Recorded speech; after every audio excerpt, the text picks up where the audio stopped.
ดีครับเรียนท่านวราวุฒิศิลปะอาชารัฐมนตรีว่าการกระทรวงการพัฒนาสังคมและความมั่นคงของมนุษย์มิสเตอร์เรโนเมเยอร์ Resident Representative UNDP ประเทศไทยนะครับท่านผู้บริหารของ UNDP ท่านปลัดกระทรวงการพัฒนาสังคมและความมั่นคงของมนุษย์ท่านผู้บริหารกระทรวงท่านเอกอัครราชทูตผู้ที่เป็นวิทยากรแล้วก็ผู้มีเกียรติทุกท่านนะครับในนามของคณะเศรษฐศาสตร์มหาวิทยาลัยธรรมศาสตร์ในฐานะเจ้าบ้านนะครับมีความยินดีที่จะต้อนรับทุกท่านนะครับในการสัมมนาในวันนี้ในหัวข้อ Breaking the Gridlock Reimagining Cooperation in the Polarized World นะครับแล้วก็การลอนช์ 2023-2024 Global Development Report นะครับร่วมกับทาง UNDP มีศูนย์ที่ดูแลเรื่องงานวิจัยนะครับอยู่ทั้งหมด6ศูนย์ในด้าน SDG นะครับเป็น Focal Point ของธรรมศาสตร์ในการที่ขับเคลื่อนนโยบายด้าน SDG Social Policy ดูแลเรื่องของความเหลื่อมล้ำนโยบายความเหลื่อมล้ำการศึกษาเรื่องสังคมนะครับเรื่องของ Telecommunication ก็เป็นเรื่องของการลดความเหลื่อมล้ำด้วย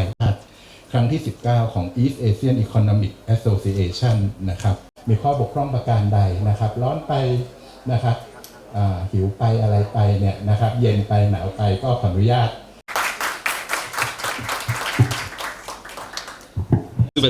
for agreeing to partner with UNDP for this important event, and I cannot think of any better place, honestly, to that not only are you a friend of UNDP, but you are a like-minded champion when it comes to human development, to human security, and to the academe, not to forget the private sector of the country. But you're always to be found. และลำดับถัดไปค่ะเป็นการกล่าวปาฐกถาพิเศษนะคะจากคุณวราวุฒิศิลปะอาชารัฐมนตรีว่าการกระทรวงการพัฒนาสังคมและความมั่นคงของมนุษย์ขอเรียนเชิญท่านรัฐมนตรีค่ะ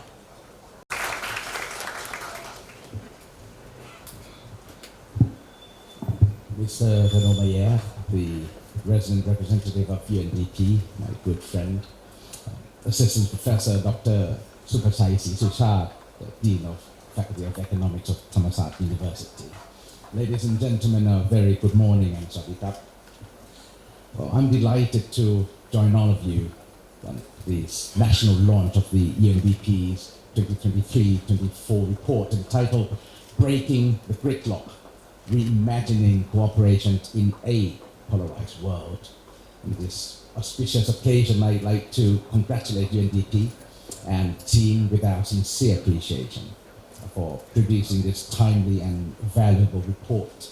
which appears to be at the invitation to all of us to raise our ambition and speed of action through reimagining a cooperation for a better world. With these, the solution to the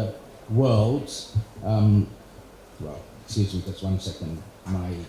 team set up this thing kind of boo-booed up. I'm going to go back to the good old paper and speech. Now, where was I?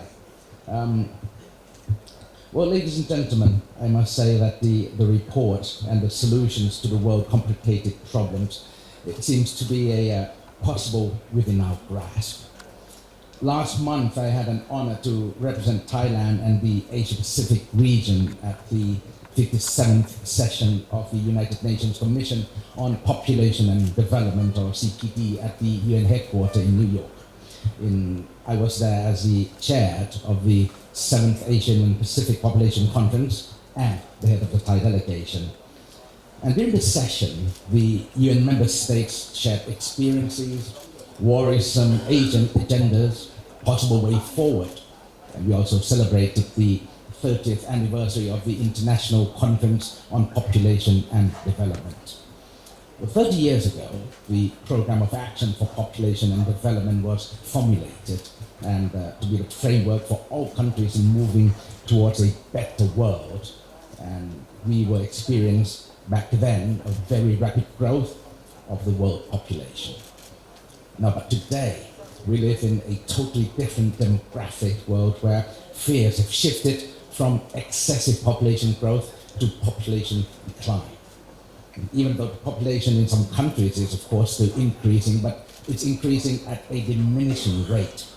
Fertility has been dropping everywhere. The population of older persons is projected to be doubled by 2050, and aging population is becoming a real population crisis. The world is now threatened with the cataclysmic scenario where societies will become less productive,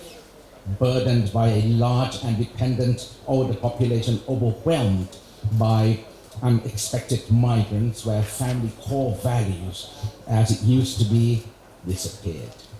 And moreover, the world seems to be increasingly connected as planetary changes deepen and digital revolution spreads. And this interdependence has meant shared challenges, especially when confronting with the global crisis, including climate change, disasters, pandemic, biodiversity loss, digital misinformation, and the advent of artificial intelligence as a new and fast evolving technological frontier with little regulatory guardrails. Now, often the question has been raised on how to prudently stay alive in this chaotic world. A world in which gaps between the rich and the poor is widening. A world in which we see an increasing in polarization. A world in which the Sustainable Development Goals, or SDGs, are off track, unfortunately, to meet the target we set for 2030. This is an alarm for our immediate and united actions. Thailand shares the same threats. We have been hit by demographic transition since 2005, not just in the past few years. We are now an age society and will soon become the super age society within the next 10 to 15 years, or even sooner. Our population is growing at a declining rate with ultra-low fertility of 1.08 in 2022. Life expectancy, unfortunately, however, it's increasing. The number of older persons is mounting and the number of deaths is surpassing births. It is projected that our population will be halved within the next 6 decades. And the Thai society will be dominated by older persons with scarcity of working age individuals. However, our 2022 Human Development Index, or HDI score, came in at a 0.803, which is even higher than the pre-COVID-19 level. This puts Thailand in the very high human development category, positioning us at a 66 out of 193 countries and territories. And furthermore, it is my preference to inform you that our female HDI is higher than that of male, congratulations. But females' access to education and income per capita remains lower than those of male.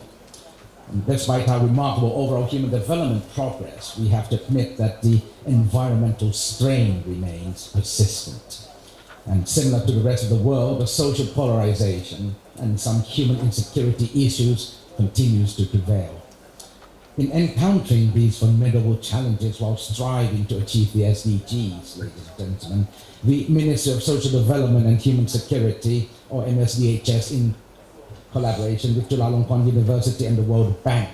organized the National Consultation Workshop in the World Cafe style on March 7th earlier this year.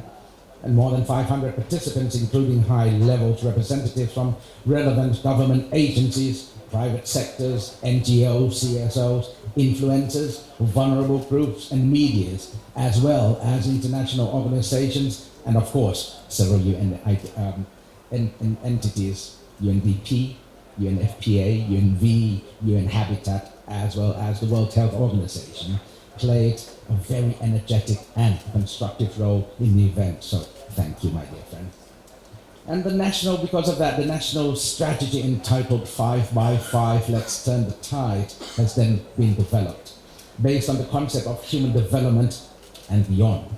The strategy comprises 5 tactics, and each tactic contains 5 measures, and hence 5 by 5, Let's Turn the Tide. And the first tactic focuses on the workforce age group by strengthening their abilities through upskilling and reskilling to ensure that they will have quality jobs and opportunities to support their family needs while adequately preparing them towards their silver years. The second deals specifically with children and youths emphasizing on their quality rather than quantity, building up on strong family core values, which of course play a crucial role in forming children's personality and their social skills, while enhancing medical coverage, childcare, and especially education in this key.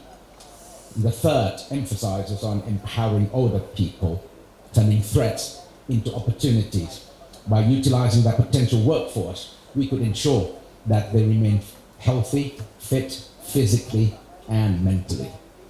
And the fourth underscores the value of people with disabilities through rehabilitation, development, and empowerment to increase their opportunities and then turn their untapped capacities into productivity. And last, which is the most important tactic that underpins the essence of environment and ecosystem that will help young Thai people to exquisitely live their life with fulfillment, happiness, and strong family ties. An adequate social welfare system which includes family support services as well as housing, together with green and clean environment are the major elements in this regard. And the 5x5 Let's Turn the Tide strategy has already been endorsed by the Thai cabinet to be our milestone in breaking the gridlock which truly require earnest cooperation, not only domestic, but like said, also international level as well. Ladies and gentlemen, as the Minister of MSDHS, with my previous portfolio in the area of environment, I also have a different angle of thought regarding the human development. I truly believe that in order to break the world gridlock, we need to go beyond the well-being achievement. We cannot rely only on HDI, which is, of course, based on indicators such as life expectancy, education, and per capita income. There are many, many other aspects of human development that are not captured in these metrics yet that are central to human development. We're thinking about human development as being human and developing without aggressively destroying Mother Nature and environment, without oppressing other people, without taking advantages of our future generations. These factors should seriously be taken into account. And this perception is already reflected in the 5x5 Let's Turn the Tide strategy. And in my opinion, we do need a paradigmatic shift in the fundamental of human development. Human and nature must be connected. And I would like to reiterate that Mother Nature doesn't need us. She doesn't need people. But we, human race, we do need nature. And us humans cannot be healthy if our planet is not. And therefore we must recognize that people are only a part of the planet, a very small part. And human development is about realizing our collective potential to create a planet where lives can thrive, not just for some people or some species, but for all living beings. And we must make decisions and choices that are good for the entire ecosystem and also for our future generations, not just for our immediate needs and wants. And undoubtedly, it is neither easy or inevitable, but we cannot continue to promote human development on one hand,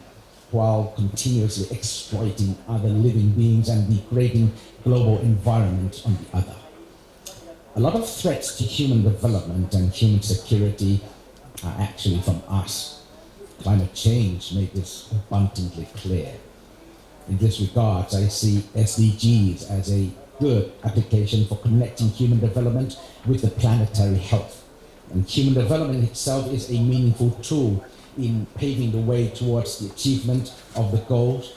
But we also have to take interdependence and connection as a starting point for human development. Then we would be able to prioritize our works, which will enable us to take right actions to make the world a better and a brighter one. And obviously it is an emblematic challenge, but we have to turn the tide. Ladies and gentlemen, let's not pass the broken and messy and a dirty world to our children, grandchildren, great-grandchildren and more. And let's reimagining how we could do better to cooperate with each other in creating a world which is sustainable and livable for our future generations. Because I truly believe, similar to my friend, we believe that nothing is beyond our capacity when we act together. Thank you very much and ขอบคุณครับ ขอบคุณท่านรัฐมนตรีมากค่ะที่ได้มาเน้นย้ำให้เห็นความสำคัญนะคะของความร่วมมือกันในการฝ่าทางตันหรือว่าปลดล็อกกับดักไปด้วยกัน